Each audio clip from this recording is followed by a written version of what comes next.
Hello, welcome back to another video. So today I wanted to talk about what happens when we don't like a song from artists, particularly our faves.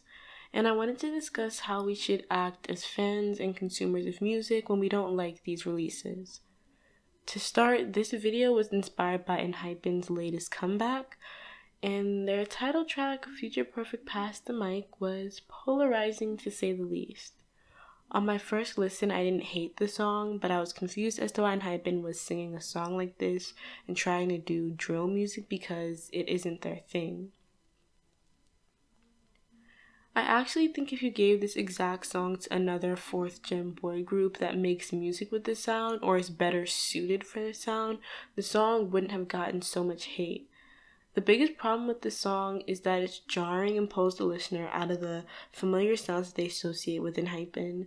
Some people may argue that this started happening with their song Blessed Curse, which was released earlier this year, but for me, it started with Pass the Mic. Granted, with every new comeback, enhypen has dabbled into a few genres and sounds, but it always seemed consistent and never felt like it didn't suit enhypen up until Pass the Mic. There were conversations about it on KTube and Twitter, and I believe that some of us share the opinion that Pass the Mic is just not their best work and it doesn't suit enhypen at all. I listened to the entire album and only added one song to my playlist, which is TFW, which stands for That Feeling When. The last song, Foreshadow, was a missed opportunity to make something great. If they cut out some or all of the narration and made it a full song, enhypen would have had another hit B-side on their hands, but what do I know? As someone who has listened to all of enhypen's Korean releases, TFW felt familiar. It felt like home and was definitely the saving grace of this album. I couldn't connect with any of the other songs like I had done with their previous releases, but TFW makes me realize that enhypen hasn't completely lost their musical roots. In my recent opinions video, I talked about how artists should be able to try new things and fans should allow their favorite artists to do so because it's just how musicians grow. While an artist is trying something new or different or just releasing any kind of music, the most important thing is to be honest with yourself and the artist about how you feel about the music. So, what should we do when we don't like a song from our faves? The first option is to do nothing. You have the right to not like a song and to not engage in any discourse about it. Don't stream it, don't buy it, or don't talk about it.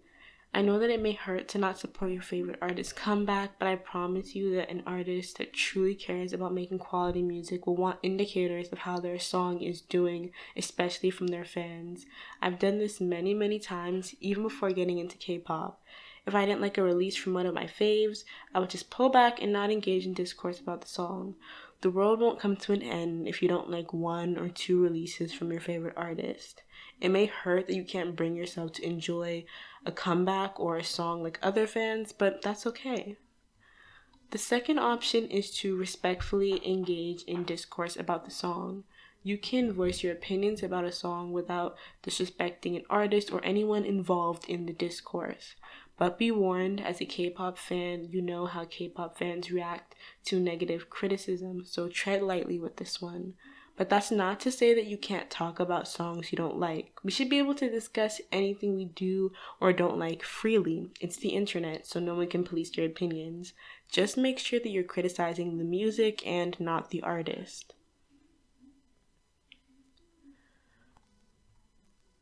The important thing is that you're honest about how you feel about a song and not let anyone shame your like or dislike of a song. I don't usually discuss songs that I don't like for a few reasons, but mostly I just don't like dedicating time and energy to an entire video about a release that I don't like, especially if I know that I won't have anything constructive to say. Personally, it's a lot more fun for me to talk about things that I do like, but I have made one quote-unquote negative video called Albums That Disappointed Me, and I made that video because I had a genuine interest in those artists and was anticipating their albums, and sadly their albums were lacking, so I was disappointed, so I just wanted to get my feelings off of my chest. But I digressed. I just wanted to make this video to let people know that it's okay to not like a song from your favorite artist or from anyone. It hurts, especially if it's an artist or a person that you're really invested in, but it happens. I even get disappointed when I don't like releases from my favorite artist.